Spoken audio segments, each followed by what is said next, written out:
Well, thanks for coming back to part 5 of our ongoing 326 series. What you're seeing right now is somewhere in the line of about 2 hours worth of video, sped up by about 8 times, and it gets it compresses things down. Obviously, there's some uh, editing going on there, but there's a compression rate of 8 times, and that has shrunk this section down into a 7-minute period. I debated a lot whether or not I should do this, but I know that I've gotten comments from many of you that say, but I want to see it completed. So those of you that like to see start to finish, this is for you. Those of you that don't sleep well at night, not seeing it, this is for you. And as always, I'm joking. Thank you very much for your comments and feedback. And what we're doing here is just kind of putting everything back together. A lot of cleaning happened, and you'll see that at different parts of this video clip. And I decided on this particular engine, I've done it different ways, but starting with the tender, I decided to reassemble the wheel sets and then polish those once they were reassembled.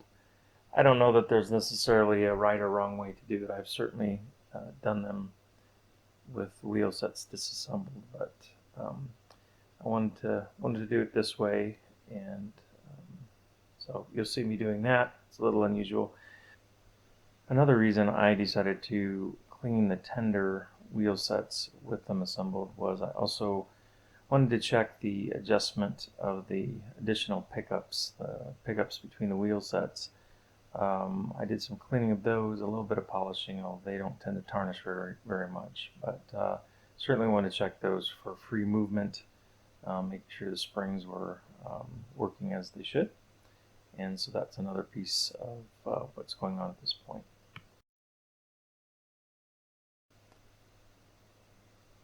In my opinion, one of the things that makes a Flyer engine really pop is having nice white sidewalls on the engine, and those are plastic insulators that are very actually a both form and function kind of thing.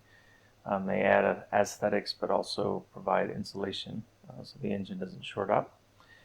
And in the case of this particular engine, those were pretty tarnished, and so I was also trying to clean those up a little bit using the Dremel tool and a fine and polishing bit.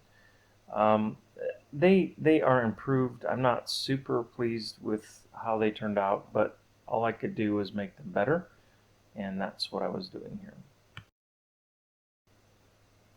And then the icing on the cake, again, this is an aesthetics thing that I believe makes an engine pop, is having side rods that glisten and those capturing a little bit of light. Just I don't know. That's a piece of steam engines that has caught my attention from the first. A little bit of a walk down memory lane here. As a kid, I was able to, once in a great while, when I would visit my grandparents, see a show called Captain Kangaroo. And this was a kid's morning TV show, and had some things that were pretty silly. But one thing they would do periodically that I absolutely look forward to was they would play a song about a train, a chicka train, yeah. And while that song was playing, they showed video clips of what I didn't know then, but I know now, was of Union Pacific Big Boy. And they showed side shots of this engine, running, and the concentric valves moving, and it was timed with the song, and it just absolutely captivated me. And I could not wait for the day when I had a steam engine that had that kind of motion on the side of the wheels. And so when I finally was old enough to get my first steam engine with that kind of valve gear, life was good, and it continues to be great because I have the privilege of seeing that kind of side motion on American Flyer steam engines. there's a little bit of my backstory why I want to see this stuff polished as best I can and gleaming, because it's awesome. Some of you may be saying, wait a minute, what's going on here? Why is there a second engine on the workbench? Well, as you may recall, this 326 had a missing screw up through the steam chest. And while I did order a replacement, it was not to me at the time of this video, so I had to borrow one from another 322 project engine I have, which will be replaced, and that's another project for a future time, but that's why there's a second engine.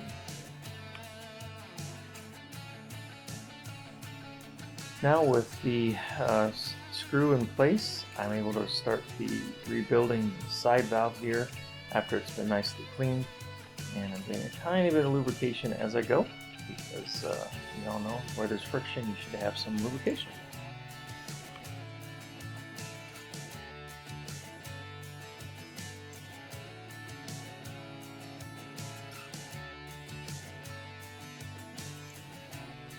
In the case of this engine, I started seeing as I was reassembling the side gear that things were a little bit, well, abused. There was some bending and some twisting, and so I start noticing that as I put it back together and trying to get things aligned a little bit. It's important that the side valve gear not be overly bent. Obviously you can have little twists in it, but they need to be minor because it can impede the motion of the motor and cause all kinds of problems, from the engine just not running well to parts getting bent, engines locking up and just not running